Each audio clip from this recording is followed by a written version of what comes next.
Welcome to an evening with Baba Yaga. Wait, what? Excuse me. Way to steal my thunder, boys. Welcome to the virtual Ghost Walk, presented by the Leslie County Community Foundation. In case there was any confusion, this is a fundraiser presented for our wonderful Angie Feltner, a magical woman indeed. Tonight, you can listen to some wonderful stories and make donations that will support all of the philanthropical endeavors of our lovely Angie Feltner. The Ghost Walk has a long history. It started in the 90s by some very forward-thinking educators. It fell out of favor, but we have since resurrected it. And tonight, we will begin with a story by Larry Thacker. Listen and enjoy.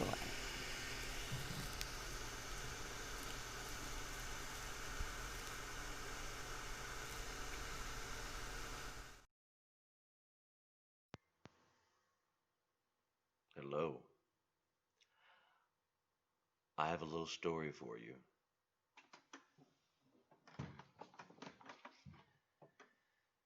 Thank God. Clowns scare the heck out of northern West Virginia vampires. Don't ask me why. I've not researched that deep into the mythology. But luckily enough, for the MFA program I was attending up in the sleepy little town of Buckhannon, West Virginia, the strain of nesting vampires there react to clowns like the Vatican was some sort of training school for Ringling Brothers. I discovered this vital morsel of mortal empowerment one night early in my first residency. I hadn't slept well with the stress of being an older student and all the work they'd piled on us, but on this night I'd finally succumbed to some heavy rest after a hard day of poeming. It was winter and the old dorms were overheated, so I cracked my window. A mistake. I was sleeping too soundly for my own good. Had I been struggling to sleep as usual, I might have heard the long clawed fingertips landing on the sill, been chilled by the icy whirl of wind slipping slowly, filling the room's air, sensed the window inching higher, the bare and snow-damp feet padding across the tile floor. None of that stirred me. No, it was the beast's guttural gasp startling me awake. But I couldn't move, even as this thing, constructed of menacing shadow, as if pulled dark from the room, feeding from it, edged closer. Only the glow of my alarm clock glared in the monster's flaming red-orange eyes, off its perfectly pointed teeth, bared by twitching and anxious lips. I stared, helpless. It stared, but not at me. It was distracted, it seemed, by the collection of porcelain clowns I'd picked up only that afternoon at the Buckhannon Goodwill. I had them prettily arranged on the bedside table. The creature seemed mesmerized, even frightened by the scene. I always purchased the creepiest ones I could find, of course. Lucky me. This thing intruding on my mind must have lost some concentration and control, for I was then able to move in that instant, defending myself by snatching up the closest things worth weaponizing. Of course, these heavy, vintage, Japanese-made, mid-century clowns at my bedside. The beast was frozen in its tracks, shadowy and wide-eyed now, and I'm chucking clowns at it, now for all I'm worth, for my life. One bounces off its chest, doing no good, only pissing it off. But the next one careens off its forehead, crashing against the wall, my aim improving. I smashed the head off a tall one like you'd do a beer bottle in a bar fight, and flung it hard as I could, end over end, watching it plunge neck deep in the beast's eye socket like a dagger. You'd have thought this innocent figurine was created of concretized garlic and holy water. It sparked and smoked like I'd broken hell open. The monster flooded the room with shrieks like a stabbed, overstuffed bag of rabbits, high-pitched and panicky, staggering about, gripping its face, stomping and slipping on cheap Asian porcelain. The room strobing with fiery bursts from every orifice. It was clear what I was facing. This was vampire country. You know a vampire when you're enthralled as prey, when a psychic link is established. My advantage had been the clown's unexpected breaking of the spell, our strange uplink of sorts snapped away. And now the bastard knew that I knew what secret Buckhannon, even Wesleyan, harbored, as it turned and jumped headlong in retreat into the snowy night. Who could I tell? Where one is found, many lurk, is the old saying. Trusting anyone was premature. But I could do nothing if dead or returned. I had to preserve the innocence of the program and myself. I had to replace my lost weaponry. I combed the town stores for more clowns. I'd randomly positioned them throughout the dorm like little booby traps in hopes of frustrating the creatures if they attacked. In the meantime, I could serve as a jokester, if nothing else. A jokester for the living. I knew this group of writers. They'd cast equal blame throughout the group. I'd deny it like everything else. Some would find the clowns cute, some creepy, some would hearken back to an unexplained fear harbored from childhood, afraid to approach the little knickknacks, as if the creepy smiles and unblinking eyes waited for sundown to animate and set out to find them in their sleep. It was that sort of near primordial fear I'd seen in the night visitor's one good eye as it leapt away. I hid several around the building's perimeter, then more in plain sight inside, in the center of the hallway, on the landing of the stairway, in the elevator. If these blood-starved strigoi made it into the building, they'd have these sweet little hellos to deal with. And I waited. Nothing the first night, or the second. Were they waiting me out? My fellow students moved the clowns around to play with each other's nerves. I denied having anything to do with them, just like everyone else. I lied. On the third night, we were up watching movies. It was snowing hard. I fell asleep on the couch. A mistake. Perhaps everyone figured I was comfortable, so they left me there, alone, vulnerable, away from my room and my own supply of weaponry. I'd fashioned up what was a fabulous fighting tool. I'd stolen a mop handle from the custodial closet and attached an upside-down wooden cross, the end of which I'd whittled down to a fine piercing point. I'd taken a porcelain-headed clown doll and crucified it on the wooden cross.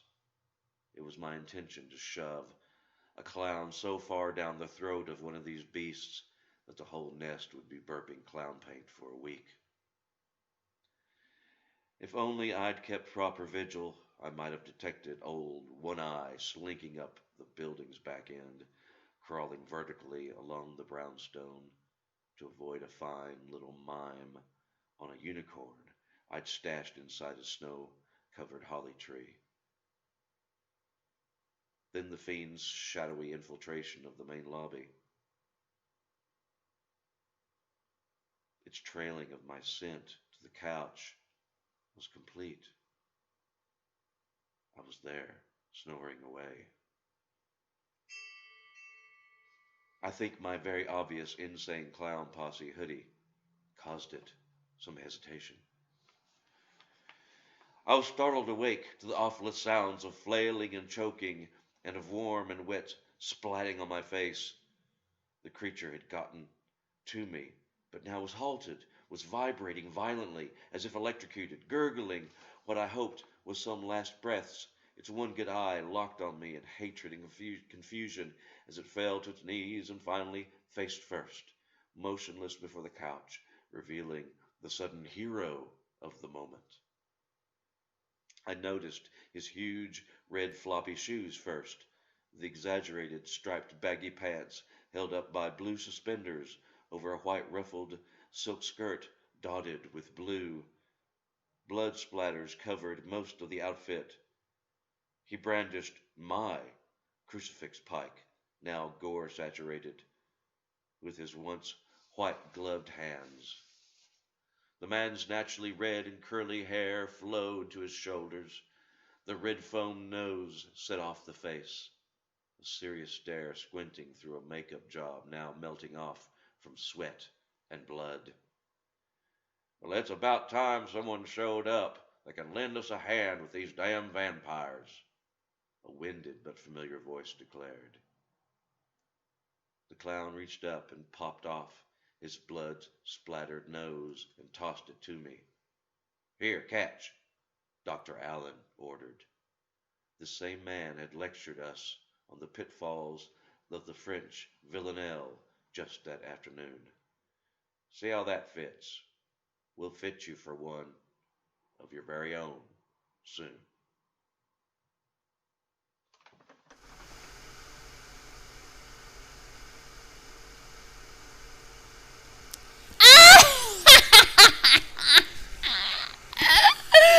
Oh, that was good. That was good.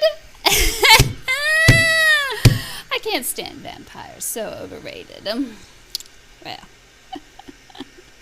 you know why vampires don't eat clowns, don't you? Because they taste funny. Oh, kill me. Oh, but that aside. Let's move on, shall we? So, next up, we have a lovely story from our masked storyteller. Let's continue, shall we?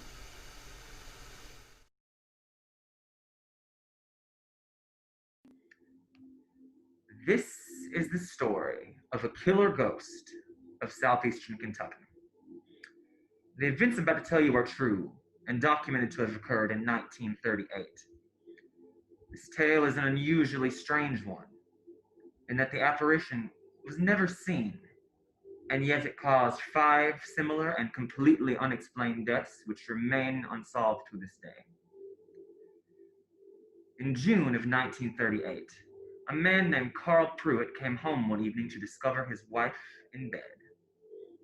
But she was not alone. After her lover jumped through a window, Pruitt strangled his wife to death with a small piece of chain, and then committed suicide himself. Pruitt was buried in a separate cemetery from his wife. The funerals were held. For a short time, the tragedy was all that remained of the incident. A few weeks later, people visiting the cemetery began to notice a pattern of a chain distinctly forming on the gravestone of Pruitt. The chain pattern, which appeared to be a discoloration in the stone rather than a carving, gained links until it formed a cross and then stopped growing. Several of the more superstitious local residents wanted to remove the gravestone and break it up, but county officials only scoffed at them. About a month after the chain had stopped growing, a group of village young men were riding bikes past the cemetery. One of them, James Collins, stopped, and probably to prove he wasn't afraid, threw several large stones at Pruitt's grave marker, which knocked several large chips from it. As the young men started on home, Colin's bicycle began, of its own accord, to pick up speed, which he could not control. A few minutes later, the vehicle ran into a large tree, and in some unexplained manner, the sprocket chain became entangled around Collins's neck and strangled him. This strange occurrence caused superstitious conversation in the neighborhood, especially when the next morning there were no marks or chip places on the gravestone. A few weeks later, the distraught mother of James Collins took a small hand axe and almost broke up the gravestone completely in a delirious fit. The next day, while hanging the family wash on a clothesline made of a small chain rather than the usual wire, the mother fell in such a manner that her neck was caught in the chain, which choked her to death. Again, after her death, the gravestone showed no signs of abuse. A short time after these two unusual deaths, a farmer and 3 members of his family were driving a wagon past the cemetery when the farmer pulled a revolver out and said, "Damned if I'm afraid of any chain or any haint." He then shot at the gravestone several times, causing large broken places in it. As the family drove on, suddenly the horses began to run uncontrollably with the wagon. The family all jumped to safety except the father, who seemed frozen to his seat. Just as the wagon careened around a sharp bend in the road, the farmer was thrown out and somehow landed in front of the wagon, where his neck was caught in one of the chains that pulled it, which killed him. Once again, after this occurrence, Pruitt's gravestone had no marks nor chips on it. The local residents were now so convinced that the gravestone was cursed or evil that they contacted the state capitol, and 2 agents were sent out to investigate the site. When the agents arrived at the cemetery, one was immediately sarcastic and made fun of the whole idea of haints. After the men had made their tests and were loading up their car to leave, the doubtful agent noticed a glowing light coming from the direction of the gravestone. Driving away, he saw from the rearview mirror that the light was following them. He laughed again at the idea of haints and figured the light to be a reflection off of another car. But as he drove on, he began to fear the light, which kept following the car. He started to drive faster. His partner pleaded with him to stop, but the driver was now running for his life because of a terrible feeling of fright. The chase ended when the car crashed between 2 posts and rolled over several times. The agent that had been the passenger was thrown clear and only slightly hurt. But when he went to his partner's aid, he found him dead. Stranger yet was the fact that the scoffing agent had died, not of his injuries, but from being strangled by a chain that had been strung between the posts and was now coiled tightly around his neck. After the death of the state agent, the residents began to avoid the cemetery, all but one man, Arthur Lewis, who was determined to disprove the existence of anything unusual or supernatural about Pruitt's tombstone. One evening, after telling his wife where he was going and what he intended to do, Lewis took a hammer and a chisel and went to Pruitt's gravesite, where he systematically began to break up the grave marker. Since sound travels a great distance on a quiet evening, people who lived near the graveyard heard Lewis breaking up the gravestone. Suddenly, a blood-curdling scream came from the cemetery. Several men grabbed lanterns and went to investigate. They found Lewis dead, with the long chain which was used to close the cemetery gate and keep it shut wrapped around his neck. Although 10 to 15 people had heard Lewis breaking Pruitt's gravestone, when it was examined, there were no marks nor broken places to be found on the stone. After this last death, that of Arthur Lewis, the other bodies in the cemetery were disinterred and taken to different graveyards, and the people gradually moved away. Since Pruitt had no family to care for his grave or move it, the site became overgrown with weeds and a small shrubbery, until in 1958, when it was covered over completely during a strip mining operation.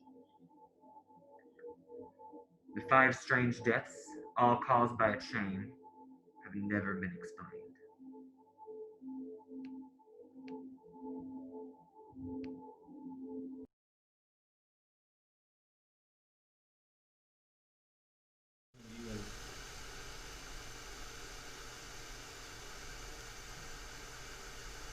Oh, I do love tales of death and misery, don't you?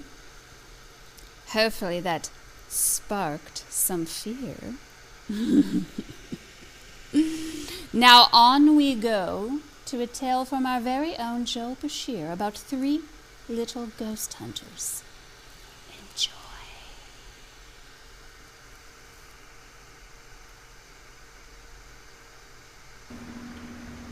Hi folks, I got a special story for you. This is what I used to tell my youngest son Clark every night as we were going to sleep. He would ask for the ghost story.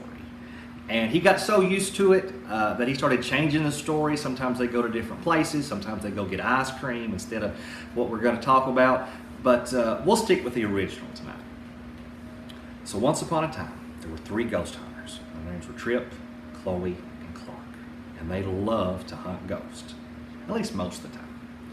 So one day they decided to go on a ghost hunt. And the first place they went was the old hospital. And it was creepy and spooky as they walked up to the front gate. And Tripp said, "I don't want to go in here. This place is scary." And Clark said, "I think you're right. There's no ghost here." And Chloe said, "I've got an idea. Let's try this other place." So they go and check out the old abandoned schoolhouse. And it was twice as spooky and twice as scary as the hospital. And Tripp said, "This place is even worse. We're not going in here." And Chloe said, "You know, you've got a point. I don't think there's a ghost in here either." And Clark said, "Hey guys, look at the top of the hill." And they all turned up the hill, and there they saw it. The spooky old house. It was at the top of the hill, at the end of the road. And Clark said, "I bet there's a ghost in there." Tripp said, "Oh no." So they start walking up the hill. They go in the front gate and they knock on the door. Clark knocks. Shh, shh, shh. No answer. Clark knocks again. Shh, shh, shh. No answer. Tripp says, "All right, we tried. Let's get out of here." Chloe says, "Come on, Bubby. If we're gonna be ghost hunters, we gotta be brave." So Clark knocks again. Shh, shh, shh. And this time the door creaks open. They all stick their heads inside and they see a beautiful old living room full of antiques. And Clark says, "All right, gang, let's explore." So Chloe goes to the bookshelf. She looks up, she looks down, she looks all around. She checks out the books. Tripp goes to the couch and he looks up, he looks down, he looks all around, looks inside the cushions, under the couch. Clark sees a very interesting fireplace with a mantle above it. He goes and he sticks his head in the fireplace. He looks all around, looks at the mantle, and you know what they all find? Absolutely nothing. There was nothing in that room. So Chloe says, "Hey, maybe there's something through here." So they go to the next room, and in there they find a kitchen. Big, beautiful kitchen. So Clark goes to the stove, and he puts his head inside and he looks around. He looks up, he looks down, he looks all around. Chloe goes to the sink. She looks up, she looks down, she looks all around. She pulls up the drain plug. Tripp goes to the refrigerator.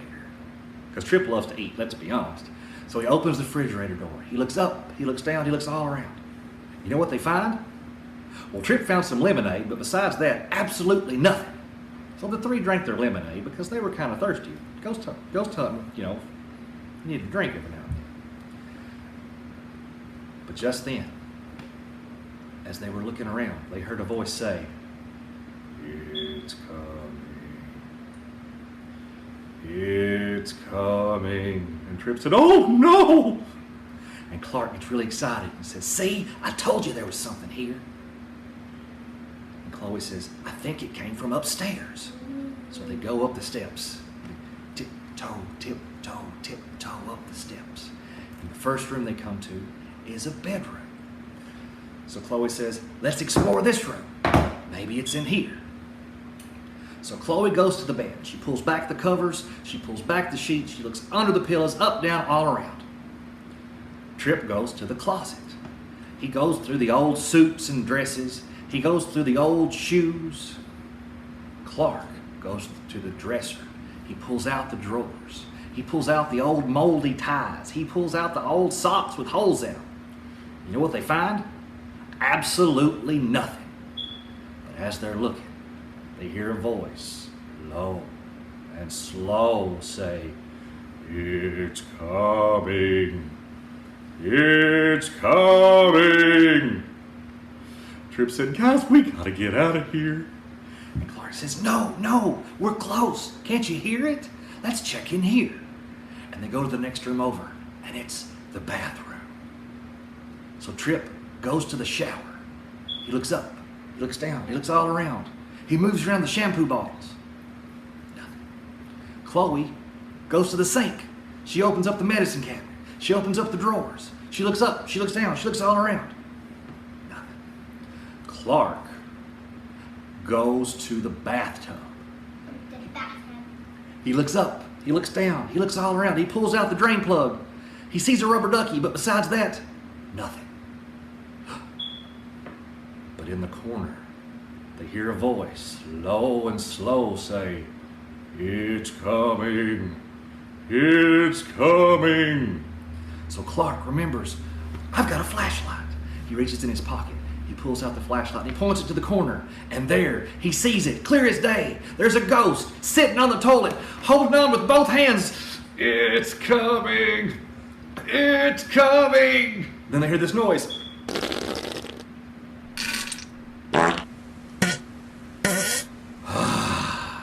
It came.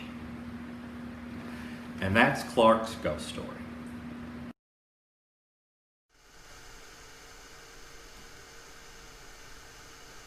It's intriguing. It does interest me, indeed. How do ghosts wipe? Because, in fact, they are already sheets. Do they just ask their friend, "Hey, can you come over here? I need a hand or a sheet." Oh, it's disgusting. Oh, poopy ghosts. Poop. Gotta love it.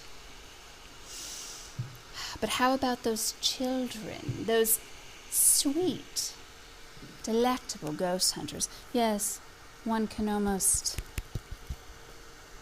crunch the bones in their mind. I think I'm hungry. We better move on. I need a snack. Let's move on to Frank Baker Sr.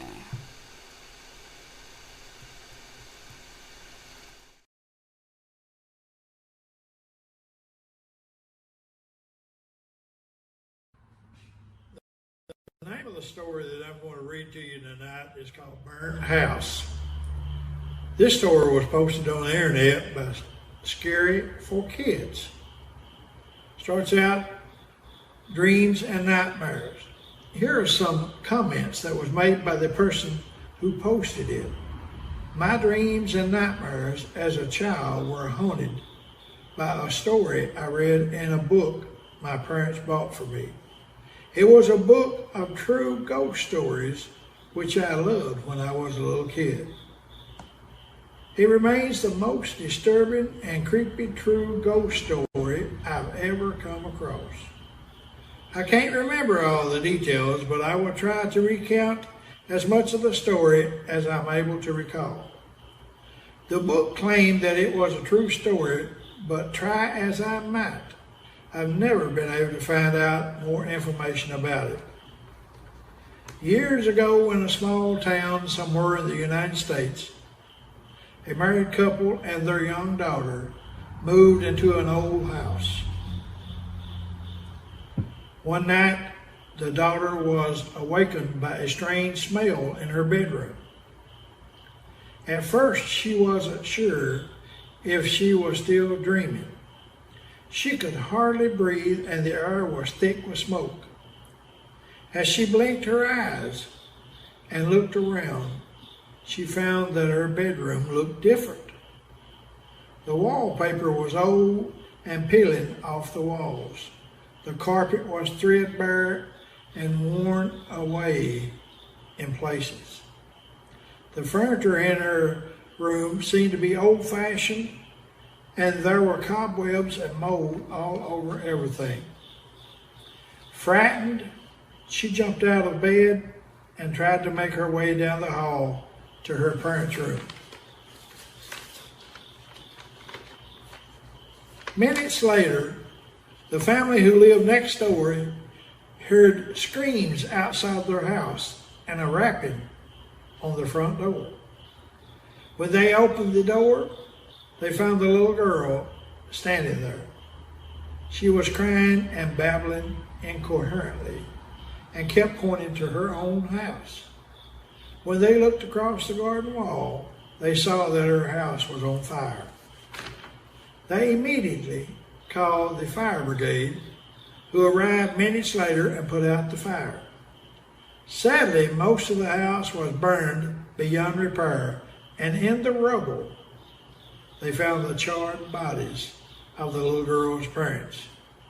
It appeared that they had been burned alive while they lay in bed. When police questioned the little girl, she told them a shocking and unbelievable story. When she had woken up during the night, she went to her parents' room and opened the door. She had been confronted by a horrifying scene. Her parents lay dead in bed, and there were two young boys standing over them. One of the boys was holding a pair of bloody scissors. The girl said she began screaming and fled to the neighbor's house. The police didn't believe her story at first and assumed she must have been having a nightmare. But when they researched the history of the house, they found that it had originally been a reform school for young boys. The boys were treated horribly by the people who ran the reform school, and it had eventually been closed down and converted into a residential property.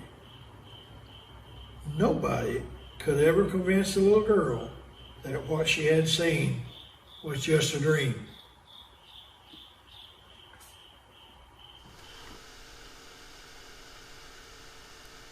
Those kids were a real cut up, weren't they?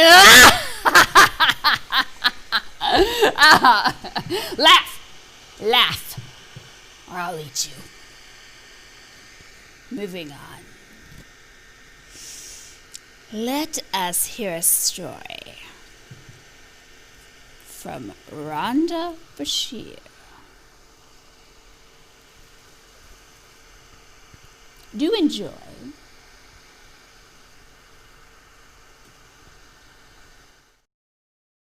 Hello, my children. I'm going to tell you all a story, and this is a true story. I know because my great-grandfather told me about it happening to him. I would go and spend the night at their house, and he would always bring in his animals, all the animals that he could bring in, his cats and dogs, and even the chickens sometimes. He'd bring them in and put them in the house, and he would lock the doors and the windows, and he was always afraid at night, and I wondered why. And I asked if he would tell me, "Great-grandfather, why are you so afraid of the dark?" Well, he told me that when he was a young man, he went to work for a coal company, and they were looking for people who would blast the earth with dynamite. And that was a very dangerous job. But he agreed to do it because the money was good, and they were poor back then, and he needed the money. There wasn't much money in living on farm. So he went to work, and he and a man named Jim, who was a little fella, he was just small, and my great-grandfather was a big man. But Jim was the small man, and they were good friends. They were very good friends. So one day, they were blasting holes in the ground to find the coal. And they blasted this one big hole. Boom, it was huge with dynamite.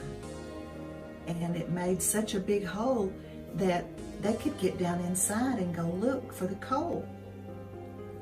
So Jim said, I'll go down in the hole. And they put him on a rope and let him down in the hole. And he went down and down and down, farther and farther. And they started saying, Jim, where are you? And they looked down the hole, but it was so dark they couldn't see.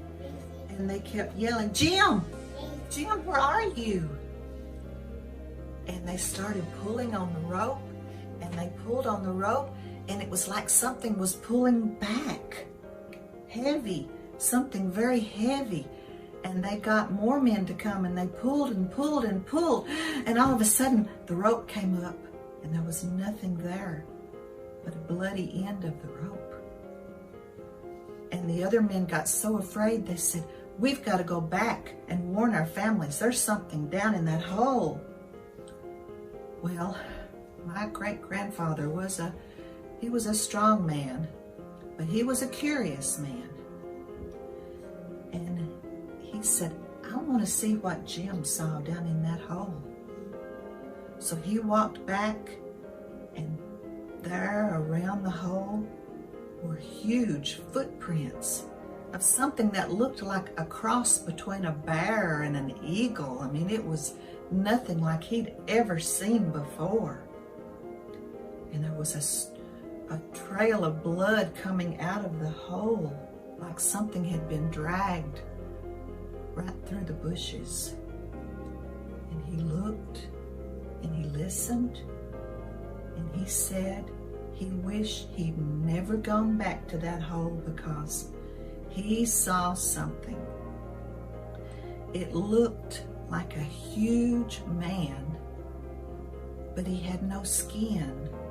He had been skinned and covered with blood, and you could see his bones. And his head was huge, and for his eyes they were red, glowing coals of fire. And where his mouth was supposed to be was a huge hole with razor-sharp teeth. And just as my grandfather was staring at it, the creature let out a huge scream, and it scared him so bad it almost scared him to death. Well, from that day forward, every night, my great-grandfather would bring what animals he could get, his cats, his dogs, whatever he could get to come inside. And he would go out on the porch and listen for that scream. He would listen and listen. And then he would go and shut all of his doors and lock them till the day he died. And you know, it's still out there.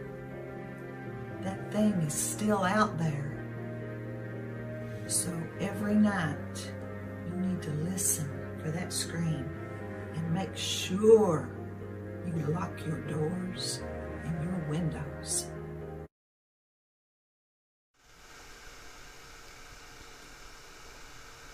Raw eyes, bloody bones. Sounds like a recipe to me. And what about that guy?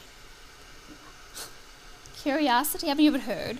Curiosity killed the cat. And you. Yes, indeed.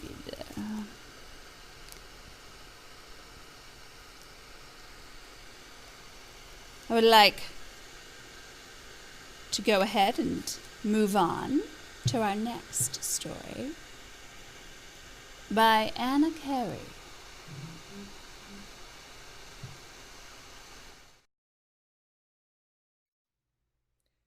Hi everyone, my name's Anna.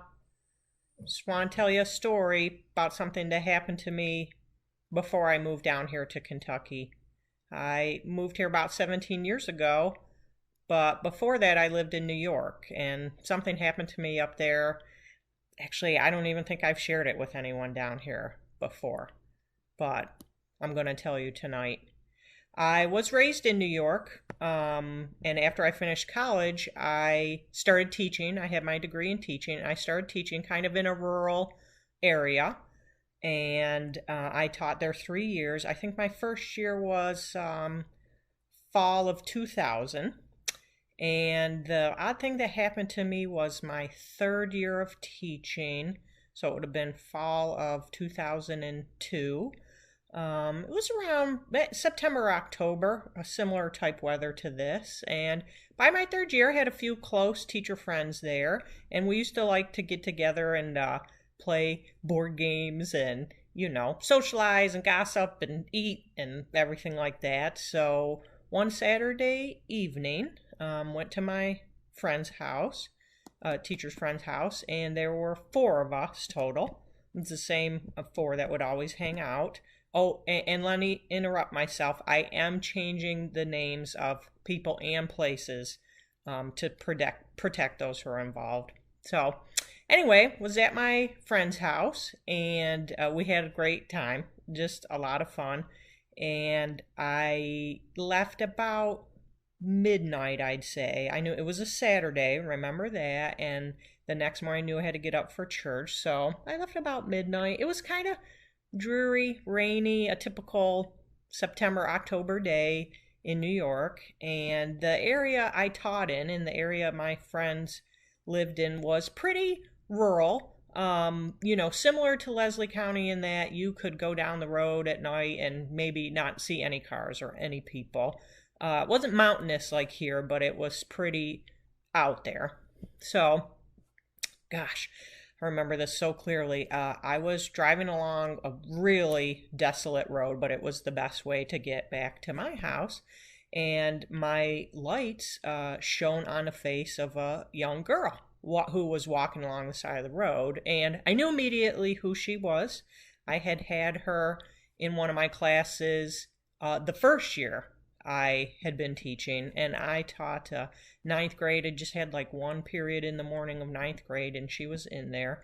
And she was only in that class like a month or two, and then her schedule got changed, so she moved out. But I knew who it was. I mean, Lacey, curly red hair, pale skin, freckles across her face, just a sweet, sweet girl. And I thought, I should stop and pick her up. It's late on Saturday night. Who knows what was going on? But so I turned the car around, pulled over next to her, rolled down the window, and said, "Hey, Lacey, it's Miss Carrie. Let me give you a ride." I knew her house wasn't far from where we were. Rural area, small town. Where people live. And she opened the door, got in the back of the car. Less than 10 minutes, we were at her house, and I pretty much talked the whole time because I just do that when people don't have anything to say. I fill the silence. She didn't really say anything. She seemed a little chilly and a little more pale than usual, but I really didn't think much of it. I just figured they were out, kids hanging out in the apple orchards, which are common around there, or something like that. So I let her out and went home. Next morning, got up, went to church. So that was my third year of teaching. I wasn't quite as busy planning for schoolwork, but I think that Sunday afternoon I probably did some of my schoolwork. And now this was before everybody was Snapchatting and texting and Facebook and everything. So it really wasn't until that Friday that I sat down with my teacher friends for lunch. We actually, on Fridays, our schedules worked out to be the same, so we could sit down and have like a half-hour lunch together on Friday instead of the 15 minutes we usually got. So we sat down, and we were eating our sandwiches, and I said, "Hey, guys, I forgot to tell you, on Saturday, after I left game night, I picked up Lacey Miller, and dropped her off at her house, and she took that green army blanket that I always keep in the back of the car. Listen, if you're ever in New York in wintertime, keep a blanket in the car. You never know when you're going to need it. She must have wrapped that around her and took it with her. So I was thinking after work today, I would just stop by her place and pick up my blanket." Dead silence. Nobody at the table says anything. Guys, did you hear what I just said? I picked up Lacey. I'm going to go see if I can go get the blanket. One of my friends said, "Anna, Lacey Miller? she passed away. I said, Lacey? From when I picked her up Saturday till now passed away? They said, Anna, she died 2 or 3 years ago. I said, I don't know, I don't think so. Are we talking about the same person? Red curly hair, freckles, pale, in the family with all the brothers and sisters? They're like, yeah, we know who you're talking about, Anna, Lacey. I said, I don't. Are you guys playing a trick on me? Like, are you mad that I beat you so bad in game night, and you're playing a trick on me? And they're like, no. She died. We all went to her funeral. And I said, when would that have been? I mean, I don't understand. They said, well, we started thinking about it. So summer of 2001. And I said, okay, that was after my first year of teaching. Oh yeah, I drove cross country that summer, so I think I was gone the whole month of July. And they were like, yeah, in the beginning of July that year, she went missing for a few days, and then they found her body in that big apple orchard just down from her house. You probably passed it. And I was like, okay. I said, but then we all went back to school in September, and nobody talked about it, and I didn't know she wasn't mentioned or what. And then we started thinking, okay, September 2001, September 11th happened. So probably we were all focused on that. And I was like, yeah, okay, that makes sense. But I picked up a girl on Saturday, and she took my blanket. So I don't understand what you're telling me. They said, Anna, we went to her burial. Do you know that big cemetery off of Ridge Road? Has that big tree in the back corner, the big weeping willow. She's buried there under that tree. And I said, oh, yeah, they call that the Weeping Cemetery. But I didn't understand, and I kind of still felt like they were pulling my leg. I mean, I'm just me. I'm the most average person you'll ever meet. I'm not prone to exaggeration. I don't like tall tales. I don't, involve myself in drama or anything like that. So I couldn't understand how someone would be in my car who they said passed away. But they said, no, she's buried in that cemetery. And I said, well, all right. And I got to tell you, I didn't even finish my sandwich at lunch. I got through the rest of the day, and as soon as school was over, I went to that cemetery.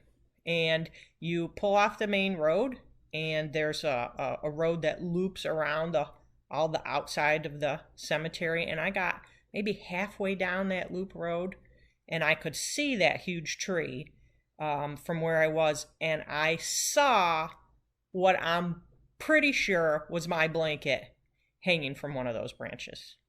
So let me tell you, I left that cemetery, and I didn't talk about it again.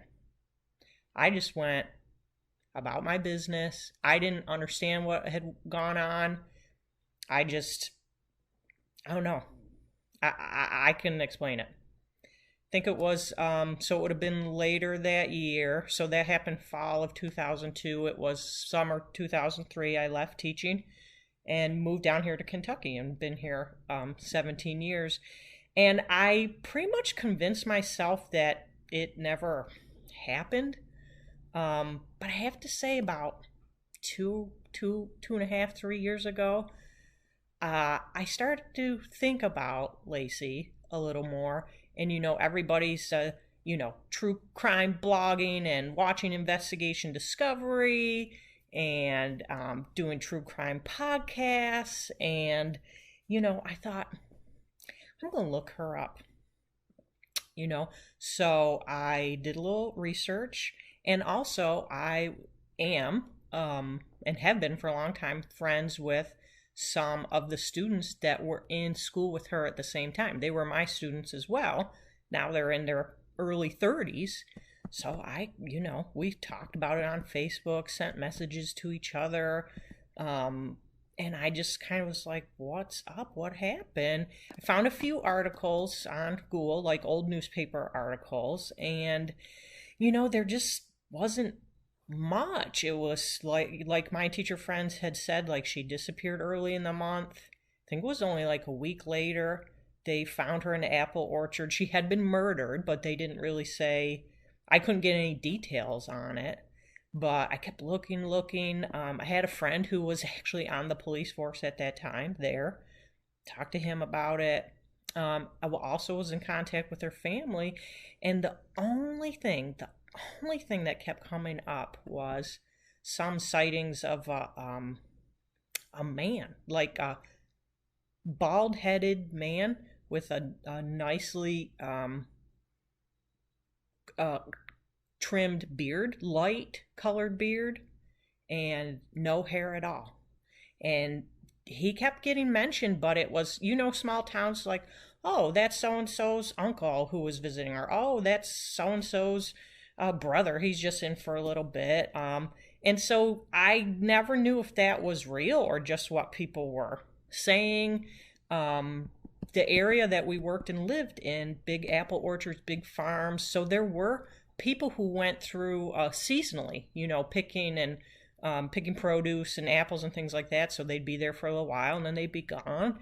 So they thought maybe, I don't know, something like that. But again and again, that's just what came up, was a bald-headed man with a light colored beard. So anyway, now that the pandemic's going on, I've had more time in the evenings and I've been talking to more people, looking around, talking to her family. They actually set up a Facebook page, see if anybody knew what happened.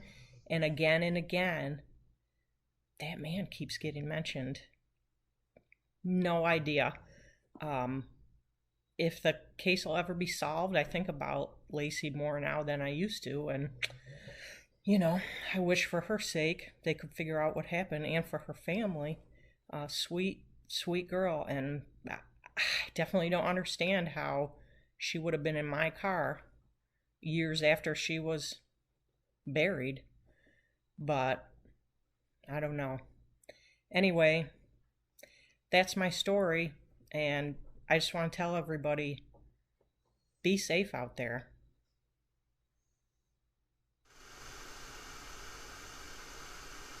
I do hope that you're enjoying your evening of entertainment. I know I am. But let me remind you that tonight is about much more than entertainment. Tonight, the Leslie County Community Foundation is presenting the virtual Ghost Walk as a fundraiser for our beloved Angie Feltner. All the donations made tonight will support all of the philanthropic endeavors of Angie Feltner. So do be sure to look at your screens and donate now. Shall we continue? Moving on to our next story about my wonderful interior decorator, the Gravedigger.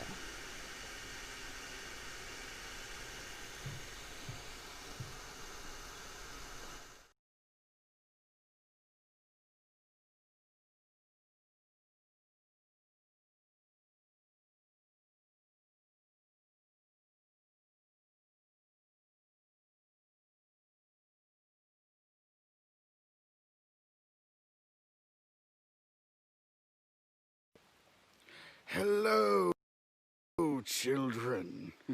How bright the moonlight shines on us tonight. It's been quite a long night at the cemetery, so I thought I'd take a break and tell you a little story. After all, it's not as if the bodies are going to get up and walk away. Oh, what a world that would be. Tonight, I have for you the story of Stingy Jack, stingiest and most wicked man in all Kentucky. How jealous I was when he was named that. Well, Stingy Jack, as I said, was an old and evil man, twisted and wicked, and known far and wide for being the stingiest man ever to live. He never paid for anything. He would always steal it or refuse to pay. And so after many years of this, the devil decided it was time to bring Stingy Jack home. And so one night, as Stingy Jack was walking toward his favorite bar, the devil appeared to him and told him that he had to come with him. Well, Stingy Jack, while an evil man, was also quite a clever one. And so he told the devil that he would go with him, but only after one last drink.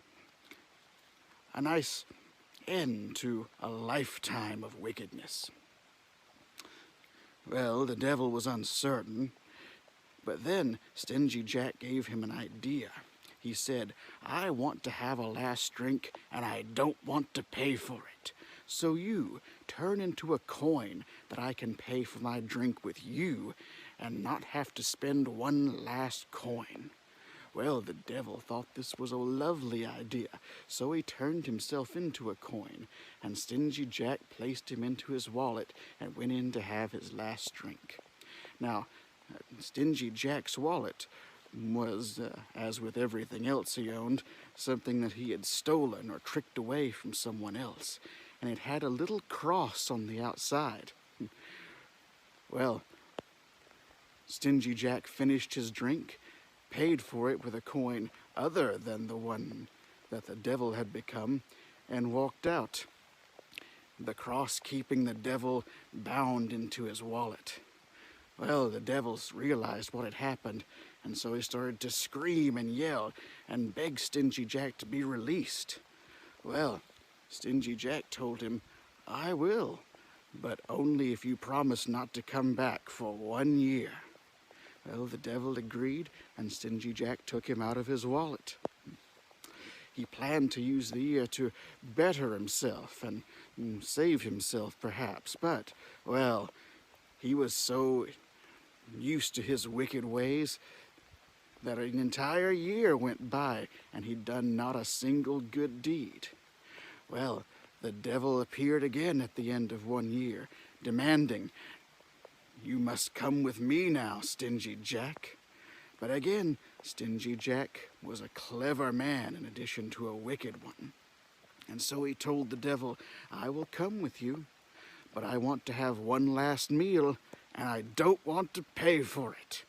Look there, there's an apple tree, full of apples, not mine, of course. Climb up and get one for me, and then I shall come with you," he said. Now, the devil saw no harm in it, and again delighted in the idea of Stingy Jack's last act on earth being to steal an apple from someone else. So he climbed up the tree. Well, Stingy Jack whipped out his knife, and he carved a cross into the bark of the tree. With the cross there, the devil could not come down, and so he howled and yelled and swore at Stingy Jack from the top of the tree, promising all sorts of horrible things if he didn't let him down. But Stingy Jack just smiled and began to walk away. Finally, the devil swore that he wouldn't come back for another year still if only Stingy Jack would let him down. So Stingy Jack agreed and went and found an axe to chop down the tree. Well, once again he thought to use this year to save himself, but, well, one thing leads to another, and he died before the year was up. After death, I am told, though I cannot tell you by who, that he arrived at the gates of heaven, and St. Peter came out to greet him. "Stingy Jack," said the saint, "I'm afraid we have no place in heaven for you. You've been far too evil and wicked in your time on earth, and we're never sorry for any of it. I'm afraid you'll have to go downstairs." And so Stingy Jack, unsurprised by this, went down the long and winding stairs to the down below department. he approached the iron gate. Terrible smells and screaming coming from the other side, and was met by the devil once more. "I'm sorry, Jack," he says. "I have no place for you here either. You've tricked me twice, and, well, I can't afford to lose my job here to you." "Well, where shall I go?" said Stingy Jack. "Heaven won't take me, and if you won't either, where shall I go?" The devil said, "You will find a place of your own," and he tossed out a burning coal. Well, Jack took the coal and a turnip he had in his pocket when he died, stolen, of course, from someone else, and he took out his knife and hollowed it out and put the coal inside as a lantern. And so he went, wandering the earth in search of a place to call his own, for which reason he became known as Jack of the Lantern. And this is why we carve pumpkins and place candles inside to this day, in memory of wicked old Stingy Jack. Well, I suppose I'd better get to work. Bodies won't bury themselves, you know. Oh, what an idea! I have work to do. Farewell, children.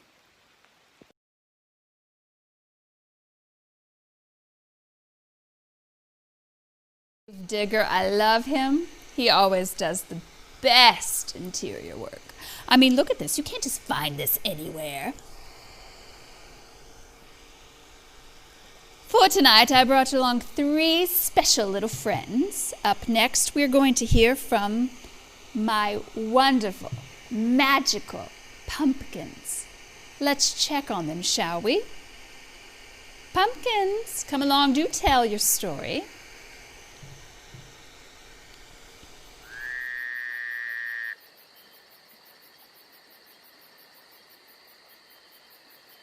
Oh, hello there. Well, we didn't see you come in. It has been such a long time since anyone has passed this way. Yeah, it's been a long time. Not long enough. Hello, dearies. Welcome to our little corner of the haunted forest. We sure are grateful for you coming to visit, we are. And what brings you here? Out for a nightly walk by the festering swamp? Looking for the werewolf mating ground, perhaps? Or just sticking your nose where it ain't belonging. Oh, now don't be that way. I bet I know what you're up to. Seeking out the old grounds of the haunted carnival. Am I right? Why would anyone want to go rustling up old Poundshore's bones? Let's be kind to our little dearies. They've come all this way. The least we can do is tell them to turn back now. Yes, well, you're not wrong. If you are planning on heading further into the forest and looking for the remnants of the carnival, I would advise against it. While it's true that the clown that ran this carnival, a wicked bugger known as Poundshaw, was reported to have died in that nasty fire, things have a habit of sticking around longer than they should in this forest. Why, just look at us. We were carved decades ago, and the maggots are just now starting to eat away at me eye holes. Yeah, but your brain's been rotten for years. And I'd hate to see what grew from the seeds they scooped out of that one. Anyway, Poundshaw was a vicious man, and his cronies were just as bad. His troop of carnival workers were notorious. In his employ was some of the most vile and wicked folks imaginable. Tell them about the fortune teller. Oh, she was a baddie, she was. Esmeralda von Braun came from a long line of cheats, liars, and charlatans. But she was the first in her family to actually have the power of second sight, the ability to see the future. But she was so wicked and so evil that after she bilked her prey for every penny she could muster, the only future she would tell them was how they would perish. No winning lotto numbers here, laddie. Just a grim look at your fate with the Reaper. 'Twarn't none who met Esmeralda didn't lose all hope after it. She'd drain all the life from their bones when she told them her final fate. Oh, and she and Poundshaw would just cackle at the thought of all the miserable lot that left her tent. But she wasn't the worst of them. Not by far. Oh, you gotta tell them about the cook. That witch nearly turned me into a mincemeat pie. The cook was a nasty piece of work, dearies. She had the darkest of appetites. Josephine de la Votte. She was the talk of the French food scene at one point. Her dishes were most succulent and divine. At least that's what we heard. Us pumpkins ain't eating much, truth be told. Let him finish. But it was her meat that made her famous. They say it was unlike anything being served throughout Paris. And I hope that they were right. They say late one night, a member of the city watch just happened to be patrolling behind her restaurant when she heard the screams. Oh, the cries that came from that kitchen late at night. You see, the homeless problem in the streets of Paris had drastically reduced during the time that cook Josephine ran her restaurant. Oh, the poor folk. And when Josephine was discovered, she fled here, to our little neck of the woods, and became the official cook of the carnival. The meat was still on the menu, if you take my meaning. And she liked her meat fresh and young. The cook was also taken in the fire that left the carnival in the ruin that it stands in today. At least that is what we have been told. But who knows how many innocents she led to the slaughterhouse before she met her end. Tell them what Poundshaw did to the strong man. Oh, that's just ghastly. I'm not sure they want to hear it. I might keep them from going any further. The strong man wasn't the worst of the lot, but he was by no means a kind man. His greatest fault was that he liked to gamble. He'd bet on the rain, he would. He loved to wager on how strong he was. He'd lift wagons off their axles, anvils off their stones, rip phone books clean in two. His favorite wager was to see how many young ladies he could rest on his shoulders and parade around the carnival grounds. And the strong man would loudly boast of his strength. He was a brute, in every sense of the word. Well, one day, old Poundshaw, the evil clown that ran the carnival, had heard about all he could handle of the strong man's boasts, and decided to make a wager of his own. Oh, the strong man should never have entered into a bet with Poundshaw. That clown was full of tricks and magic. Well, the strong man sure learned his lesson afterward, that's for sure. The evil clown went over to the weight bar that the strong man used for exercising, and Poundshaw rubbed his hands all over it like he was coating it in grease. Or perhaps evil. Then the clown looked at his rival and said, "Press this over your head, and you will be the new owner of this carnival. Fail, and you owe me your life." Deal with the devil, you get what's coming to you. The strong man bent down and took the weight in his hands. Having done this hundreds of times, he had no doubt that he was about to be the new owner of the entire carnival. The rough grip of the bars felt familiar in his hands as he began to pull, and pull, and pull. Oh, the smile that came across old Poundshaw's face would have made my blood run cold. If I had any blood, that is. He pulled and he pulled with every muscle in his body. The onlookers cheered him on, evil as they were, for they knew working for Poundshaw was still nasty business. A trickle of sweat ran down the strong man's face as he put his all into plucking that bar from the earth. And then the sound of tendons starting to snap and skin giving way filled the air. Oh, dearies, what a noise it did make. I curse the day they carved me ear holes. With one final tug, the strong man shot upright, standing tall and looking proud. It took him a moment to realize what had happened. At first, a boastful smile filled his face, till he looked down and saw that the weight bar still rested on the ground. Didn't budge an inch, it didn't. And still holding on to the bar, gripping tight with both hands, were the strong man's muscly arms. Oh my, they ripped clean off the shoulders, and they were just sticking straight into the air. Still trying to lift that bar. That was the last anyone saw of the strong man, but I do remember that the cook had some extra large roasts for a few days after that. I don't reckon you want to go much further into these woods now, do you? Not what you might run across. Best you stay here with us. We'll keep you company. I think someone's coming. Quick! Get out of here before he sees you, or you'll never leave these woods.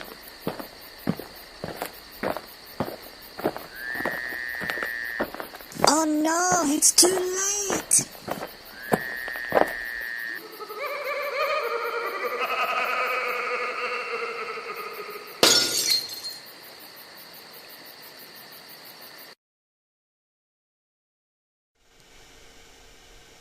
Oh!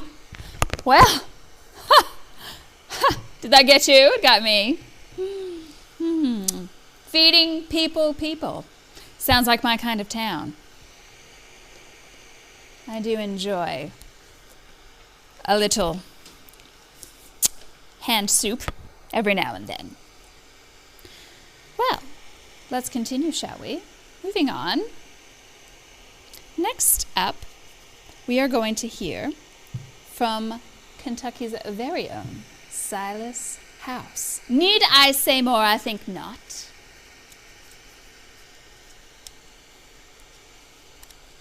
Hello, my name is Silas House, and I'm going to tell you an old story that was told to me when I was a child by many members of my family. But I'll tell it to you in the voice of my Uncle Dave Sizemore, who was the main storyteller in our family. And so he would tell it to me about my mother.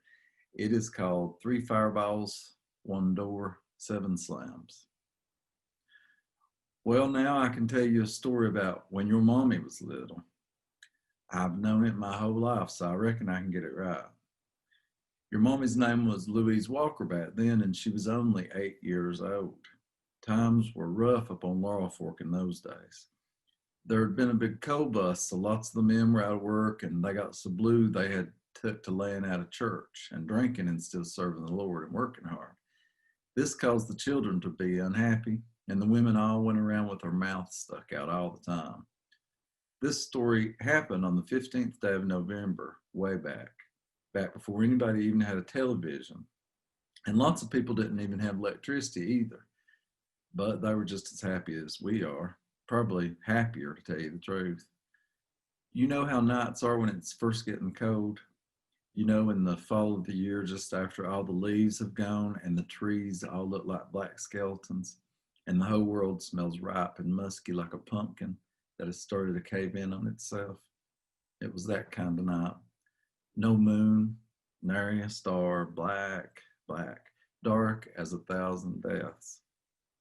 A cold little breeze slithered down the holler, causing the black skeleton fingers of the trees to stretch together and creak like 100 doors easing open all at the same time. Well, Louise lived with her granny, who was called Ma, and her own mother, and her sister Thelma, and her brothers Jack and Sam. Their daddy was long gone, so Ma had taken them in the way she took in anybody who needed looking after. Ma was a great big woman with great big long fingers and great big wide hands, and she was taller than old Miss Tall. Now that's tall. But she was tender too. She sang little songs all the time. Sometimes when Louise's mother was gone to work and hiding, Louise would sit on Ma's lap and put her face in the nape of her neck, which was always warm and smelled like the hills. That night, Louise's mother was going to a big square dance, and it was just Ma and the children. Night had come on awful quick, so that the whole house was full of shadows. Ma lit 2 coal oil lamps in the front room and built a little fire in the grate too, but the rest of the house was plumb dark. They were fixing to have a checkers tournament, which is something they did right often when all the chores were finished and the house was cleaned and it was too cold to be outside. Ma was an expert checkers player, and she was teaching the children to be good at it too. She took her time with every move, putting her front teeth over her bottom lip because that helped her think better. Louise was to play Ma first, But just as they sat down to play, they saw a big flash of orange light. Everybody rushed over to the window, but Ma told the children to stay sat down, and she hovered at the edge of the window looking out. Her face lit brighter and brighter by the orange glow outside. The light dimmed and brightened like a candle does just before it's about to go out. Well, your mommy couldn't stand it. She was scared to death, so she run to hide her face in Ma's skirt tail. But the window was long and wide, and she could see out while she stood there with Ma's hand on the back of her head. Just out the window across the creek, 3 fireballs rode on the air. They hovered up and down just along the ridge line coming down to the holler from the big black mountain that looked like a hunchback thing in the night. What is it, Ma? Louise asked. And then she realized all the children had come to the window too. It's a sign, children, Ma said. She always was one to tell the truth, even to children, although no other grown person Louise knew ever did this. Everybody else lied about almost everything. It's a real bad sign that something terrible's going to happen. After a while, the fireballs floated over the mountain just as easy as you please, like big orange lightning bugs that had decided to just go elsewhere. Seeing the fireballs go off like that made a shiver run all down Louise's spine. She had goosebumps. She held tight to Ma. Ma pried her away, though, and said they ought to get back to their checkers. No, I'm scared, Louise said. Oh, it's just a sign, baby, Ma said. What will be, will be. It took a while, but Ma finally got the children settled down and they started their checker game again. But as soon as they got set down, they heard a big commotion outside. Men's voices, shouting, laughing, but mean laughing, the kind of laughing men only do when they're up to meanness. Ma dared them to move. I dare you children to move, she said. She wasn't saying this the way we dare each other to do something nowadays. This meant they better not move. They were scared to death, but they knew that she meant business when her voice went like that, so they stayed still, all clumped together. Louise's sister Thelma was older than her, so she whispered in her ear, It's all right, baby. Louise was the youngest, and they all called her the baby. They still do today. Then all of a sudden, the voices got louder, and then Ma was running towards them, and she scooped up Louise and got hold of Thelma and Jack and Sam, all 3 at once, and hustled them into the press, which is what they called the closet back then. And she slid the latch on them. Ma had not come into the closet with them. Well, now, Louise was scared plumb to death then. She was so scared she thought she might wet her britches, but she didn't. Outside, they could hear Ma stomping around and the men getting louder, and all the while Thelma whispered over and over, It's all right, baby, it's all right. They heard the front door burst open, and Ma hollered out a man's name. Then 2 shots from a pistol, so big and loud and booming that the gun could have been right there in the closet with them. Jack and Sam went wild. They weren't about to stay in that closet another minute, neither was Thelma. All 3 of them took a run and go and hit the closet door so hard with their shoulders that the latch flew across the front room and they were able to get out. And there was Ma standing over a man who was spraddled out on the front porch. Blood was coming out of his side.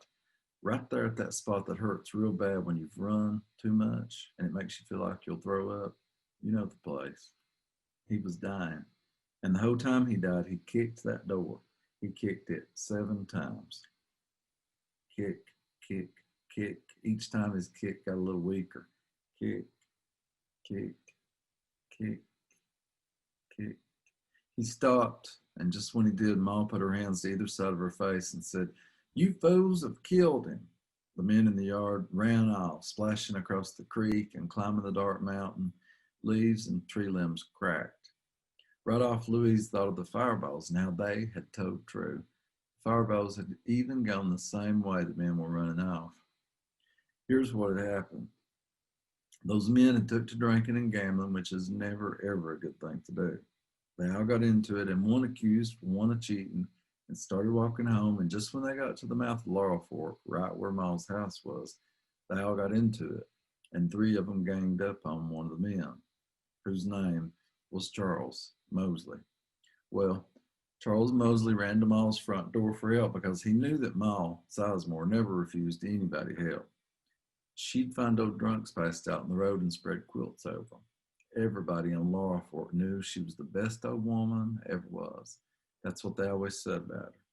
Now that Ma Sizemore, I tell you, she's the best old woman ever was. He had banged on the door, and just when Ma opened it, one of the men in the yard laughed real loud and pulled out a pistol and shot Charles twice in the side. The ones that had run off, including the cold-blooded coward of a killer, didn't make it much further than Stacy Fort before the law got them. Every one of them went to jail, and that killer, well, buddy, he's still in jail, and him older than Miss Old. And that's old.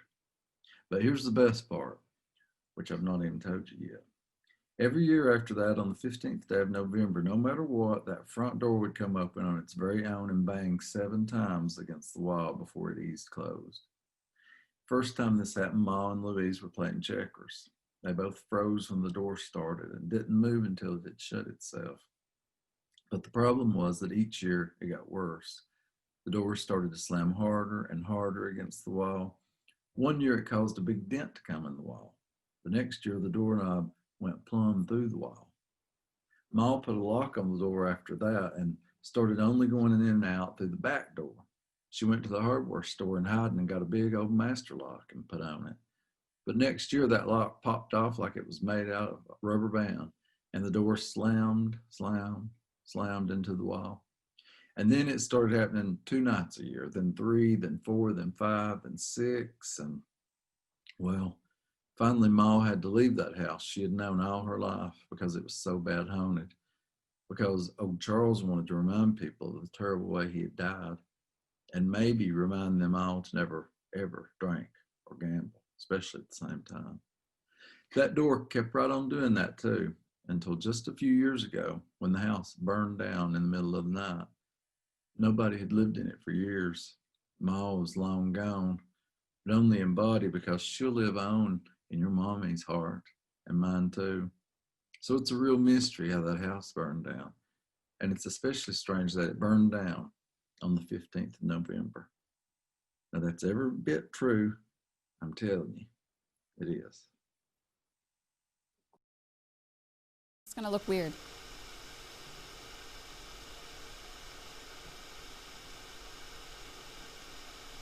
Wonderful, isn't it? We are coming to the end.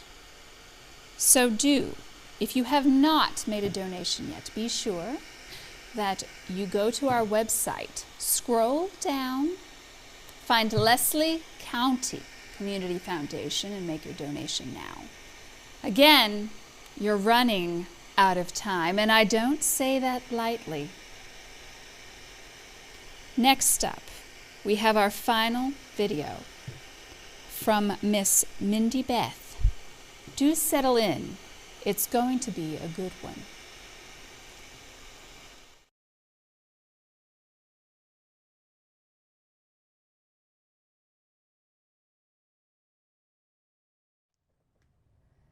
Outside, the night was cold and wet, but in the small living room the curtains were closed and the fire burned brightly. Father and son were playing chess, the father whose ideas about the game involved some very unusual moves, putting his king into such sharp and unnecessary danger that it even brought comment from the white-haired old lady knitting quietly by the fire. "Listen to the wind," said Mr. White, who, having seen a mistake that could cost him the game after it was too late, was trying to stop his son from seeing it.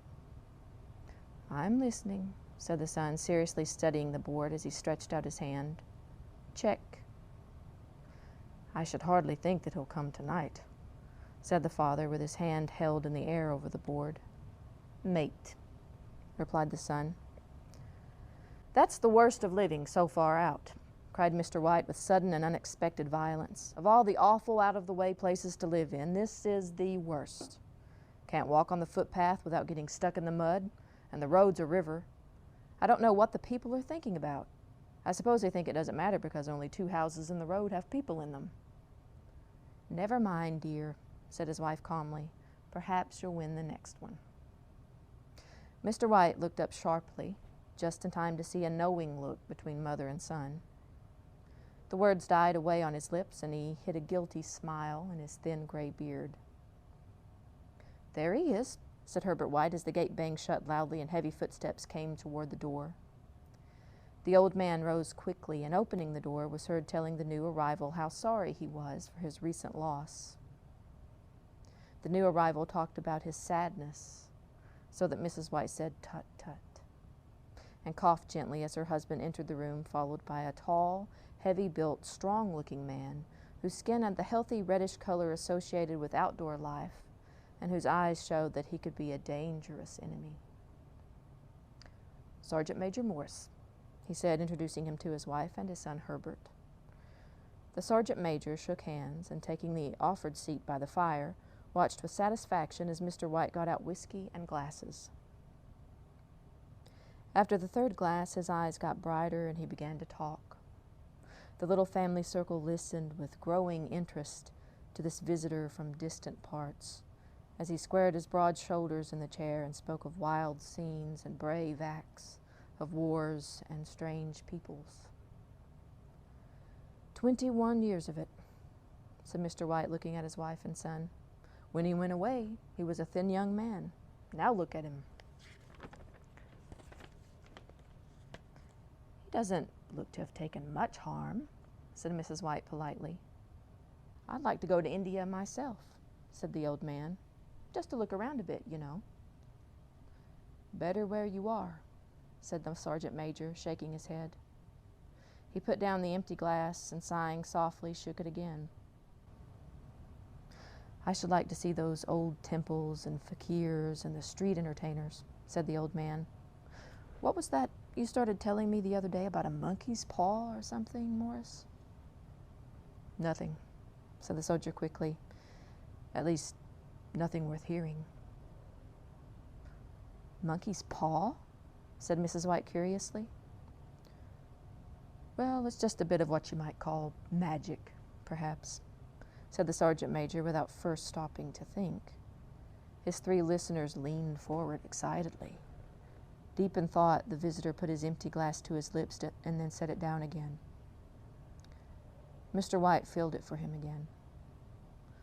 "To look at it," said the sergeant major, feeling about in his pocket, "it's just an ordinary little paw, dried to a mummy." He took something out of his pocket and held it out for them. Mrs. White drew back with a look of disgust, but her son, taking it, examined it curiously. "And what is there special about it?" asked Mr. White as he took it from his son, and having examined it, placed it upon the table. "It had a spell put on it by an old fakir," said the sergeant major, "a very holy man. He wanted to show that fate ruled people's lives, and that those who tried to change it would be sorry. He put a spell on it so that 3 different men could each have 3 wishes from it. The way he told the story showed that he truly believed it, and his listeners became aware that their light laughter was out of place and had hurt him a little. "Well, why don't you have 3, sir?" said Herbert cleverly. The soldier looked at him the way that the middle-aged usually look at disrespectful youth. "I have," he said quietly, and his face whitened. "And did you really have the 3 wishes granted?" asked Mrs. White. "I did," said the sergeant major, and his glass tapped against his strong teeth. "And has anybody else wished?" continued the old lady. "The first man had his 3 wishes. Yes," was the reply. "I don't know what the first 2 were, but the third was for death. That's how I got the paw." His voice was so serious that the group fell quiet. "If you've had your 3 wishes, it's no good to you now then, Morris," said the old man at last. "What do you keep it for?" The soldier shook his head. "Fancy, I suppose," he said slowly. "I did have some idea of selling it, but I don't think I will. It has caused me enough trouble already. Besides, people won't buy. They think it's just a story, some of them. and those who do think anything of it want to try it first and pay me afterward. If you could have another 3 wishes, said the old man, watching him carefully, would you have them? I don't know, said the other.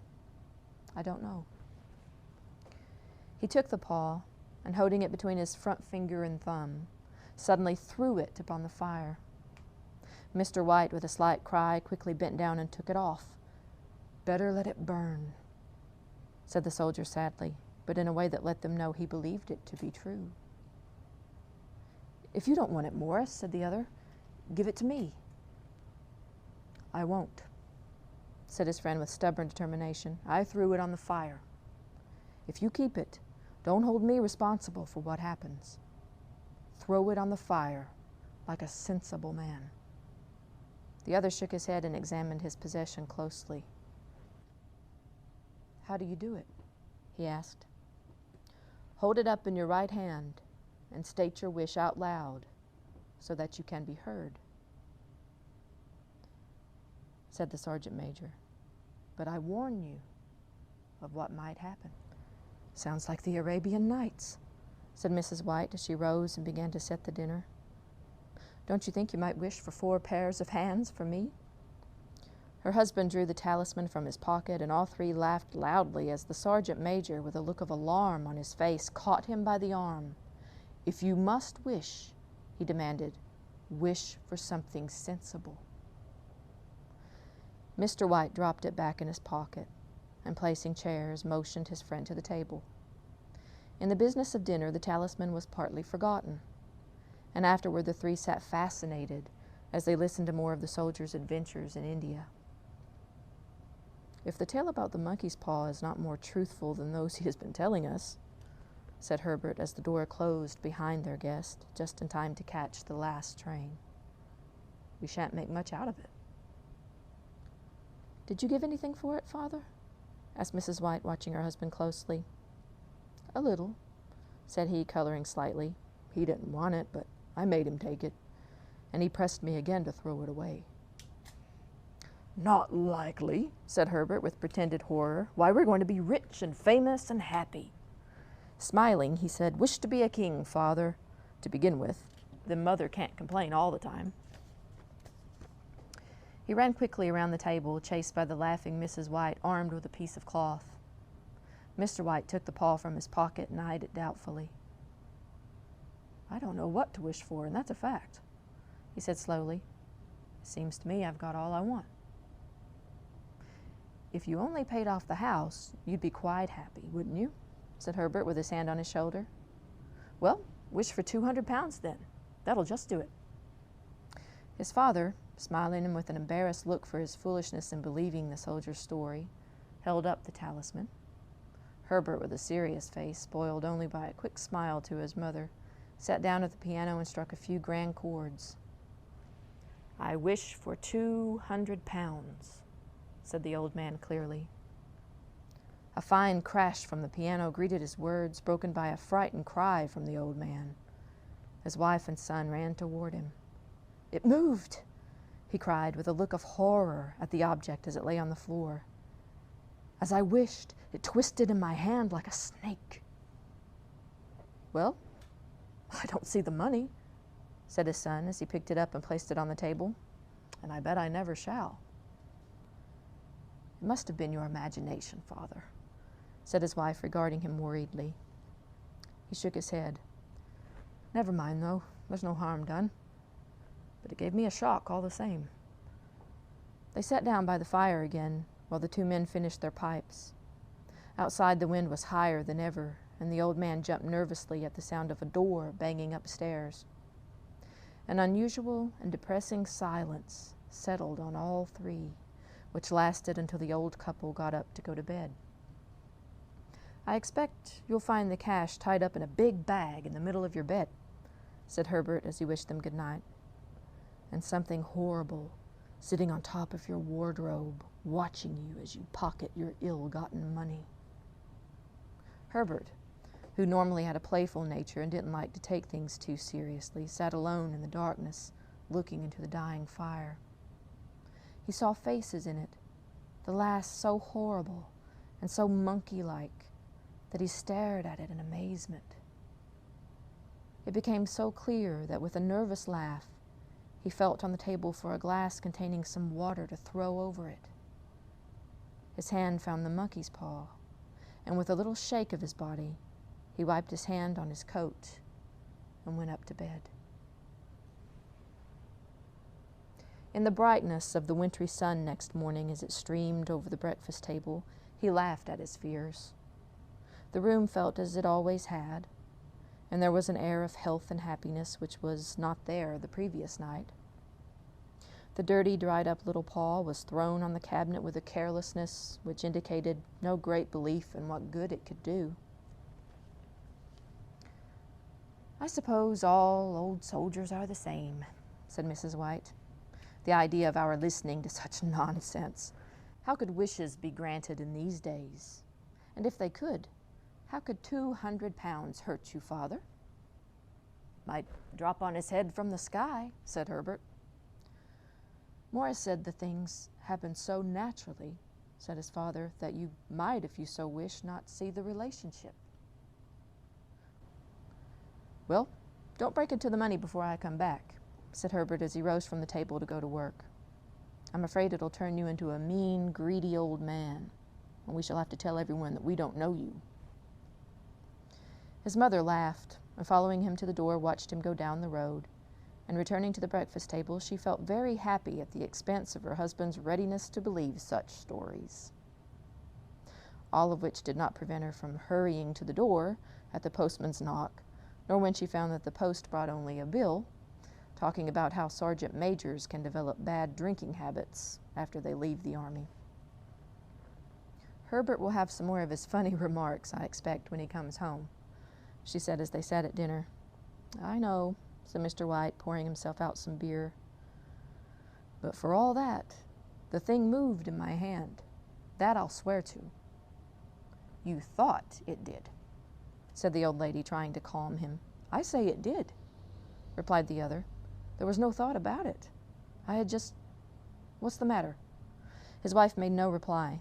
She was watching the mysterious movements of a man outside who, looking in an undecided fashion at the house, appeared to be trying to make up his mind to enter. In mental connection with the 200 pounds, she noticed that the stranger was well dressed and wore a silk hat of shiny newness. 3 times he stopped briefly at the gate and then walked on again. The 4th time he stood with his hand upon it, and then with sudden firmness of mind pushed it open and walked up the path.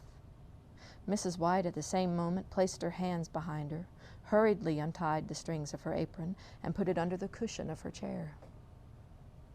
She brought the stranger, who seemed a little uncomfortable, into the room.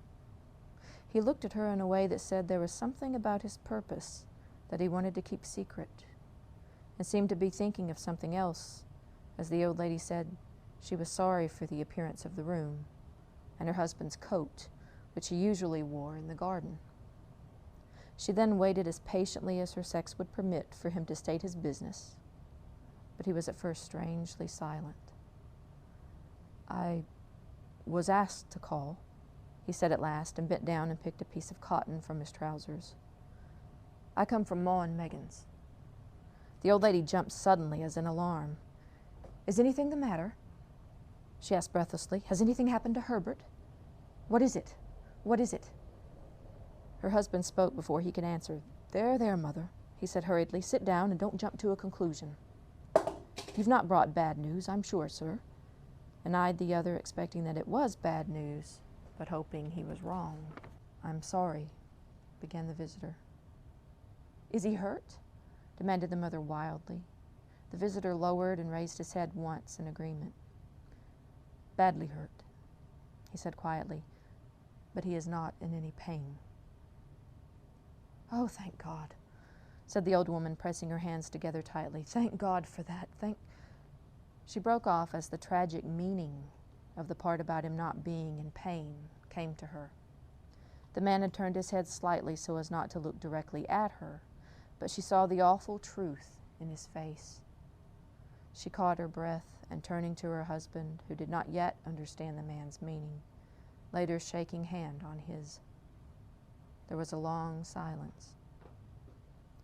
"He was caught in the machinery," said the visitor at length in a low voice. "Caught in the machinery," repeated Mr. White, too shocked to think clearly. "Yes." He sat staring out the window, and taking his wife's hand between his own, pressed it as he used to do when he was trying to win her love in the time before they were married, nearly 40 years before. "He was the only one left to us," he said, turning gently to the visitor. "It is hard." The other coughed and, rising, walked slowly to the window. "The firm wishes me to pass on their great sadness about your loss," he said without looking round. "I ask that you please understand that I am only their servant and simply doing what they told me to do." There was no reply. The old woman's face was white, her eyes staring, and her breath unheard. On the husband's face was a look such as his friend the sergeant major might have carried into his first battle. "I want to say that Ma and Meggins accept no responsibility," continued the other, "but although they don't believe that they have a legal requirement to make a payment to you for your loss, in view of your son's services, they wish to present you with a certain sum." Mr. White dropped his wife's hand, and rising to his feet, stared with a look of horror at his visitor.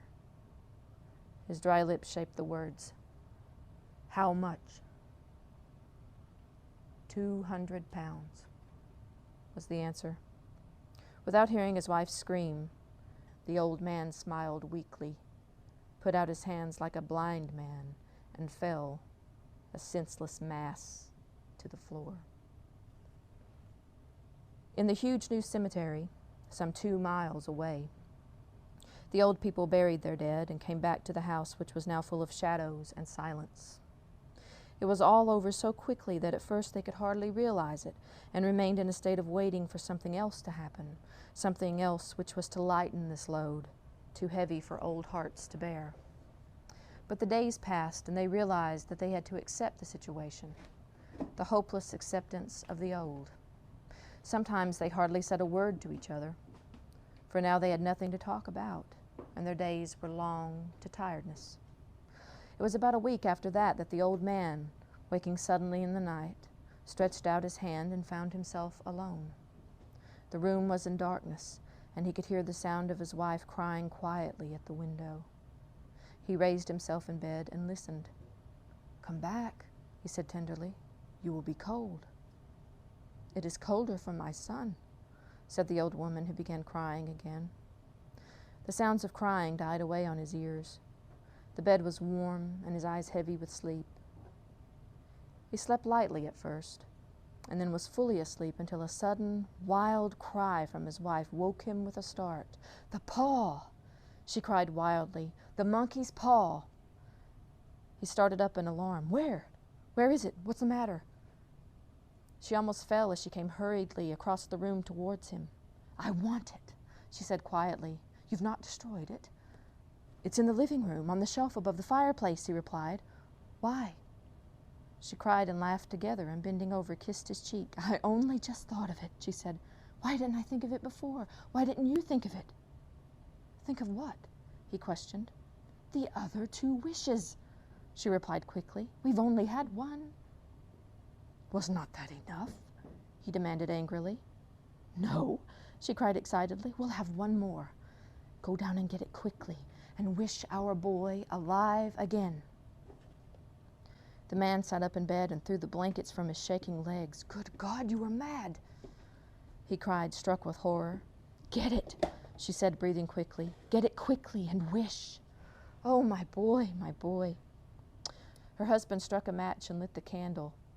"Get back to bed," he said, his voice shaking. "You don't know what you're saying." "We had the first wish granted," said the old woman desperately. "Why not the second?" "A coincidence," said the old man. "Go get it and wish," cried his wife, shaking with excitement. The old man turned and looked at her, and his voice shook. "He has been dead 10 days. And besides, I would not tell you before, but I could only recognize him by his clothing. If he was too terrible for you to see then, how now? Bring him back, cried the old woman and pulled him towards the door. Do you think I fear the child I have nursed? He went down in the darkness and felt his way to the living room and then to the fireplace. The talisman was in its place on the shelf, and then a horrible fear came over him that the unspoken wish might bring the broken body of his son before him before he could escape from the room. He caught his breath as he found that he had lost the direction of the door. His forehead cold with sweat, he felt his way round the table and along the walls until he found himself at the bottom of the stairs with the evil thing in his hand. Even his wife's face seemed changed as he entered the room. It was white and expectant, and to his fears seemed to have an unnatural look upon it. He was afraid of her. Wish, she cried in a strong voice. It is foolish and wicked, he said weakly. Wish, replied his wife. He raised his hand. I wish my son alive again. The talisman fell to the floor, and he looked at it fearfully. Then he sank into a chair, and the old woman with burning eyes walked to the window and opened the curtains. He sat until he could no longer bear the cold, looking up from time to time at the figure of his wife staring through the window. The candle, which had almost burned to the bottom, was throwing moving shadows around the room. When the candle finally went out, the old man, with an unspeakable sense of relief at the failure of the talisman, went slowly back to his bed, and a minute afterward, the old woman came silently and lay without movement beside him. Neither spoke, but lay silently listening to the ticking of the clock. They heard nothing else other than the normal night sounds. The darkness was depressing, and after lying for some time, building up his courage, and lighting one, went downstairs for another candle. At the foot of the stairs, the match went out, and he stopped to light another, and at the same moment, a knock sounded on the front door. It was so quiet that it could only be heard downstairs, as if the one knocking wanted to keep their coming a secret. The matches fell from his hand. He stood motionless, not even breathing, until the knock was repeated. Then he turned and ran quickly back to his room and closed the door behind him. A third knock sounded through the house. "What's that?" cried the old woman, sitting up quickly. "A rat," said the old man shakily. "A rat. It passed me on the stairs." His wife sat up in bed listening. A loud knock echoed through the house. "It's Herbert," she screamed. "It's Herbert."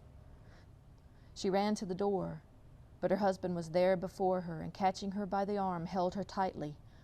"What are you going to do?" he asked in a low, scared voice. "It's my boy. It's Herbert," she cried, struggling automatically. "I forgot it was 2 miles away. What are you holding me for? Let go. I must open the door." "For God's sake, don't let it in," cried the old man, shaking with fear. "You're afraid of your own son," she cried, struggling. "Let me go. I'm coming, Herbert. I'm coming." There was another knock and another. The old woman, with a sudden pull, broke free and ran from the room. Her husband followed to the top of the stairs and called after her as she hurried down. He heard the chain pulled back and the bottom lock open. Then the old woman's voice, desperate and breathing heavily. "The top lock," she cried loudly. "Come down, I can't reach it." But her husband was on his hands and knees, feeling around wildly on the floor in search of the paw. If only he could find it before the thing outside got in. The knocks came very quickly now, echoing through the house, and he heard the noise of his wife moving a chair and putting it down against the door. He heard the movement of the lock as she began to open it, and at the same moment he found the monkey's paw and frantically breathed his third and last wish. The knocking stopped suddenly, although the echoes of it were still in the house. He heard the chair pulled back and the door opened. A cold wind blew up the staircase, and a long, loud cry of disappointment and pain from his wife gave him the courage to run down to her side and then to the gate. The streetlight opposite shone on a quiet and deserted road.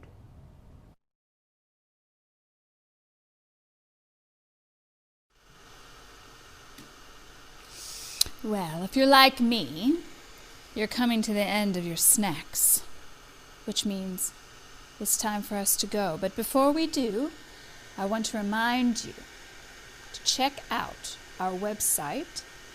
Scroll down to Leslie County Community Foundation and donate now. I would also like to take a moment and thank Keith Stewart, who very nearly single-handedly was able to procure our stories tonight. I would also like to thank Joel Beshear and Frank Baker for handling all of the production festivities. Once again, make sure that you scroll down to Leslie County Community Foundation and make your donation in the name of Angie Feltner for all of her philanthropic endeavors. And finally, I would like to thank you, the viewers, tonight. Thanks for tuning in with us and enjoying this wonderful show. We hope to see you again next year.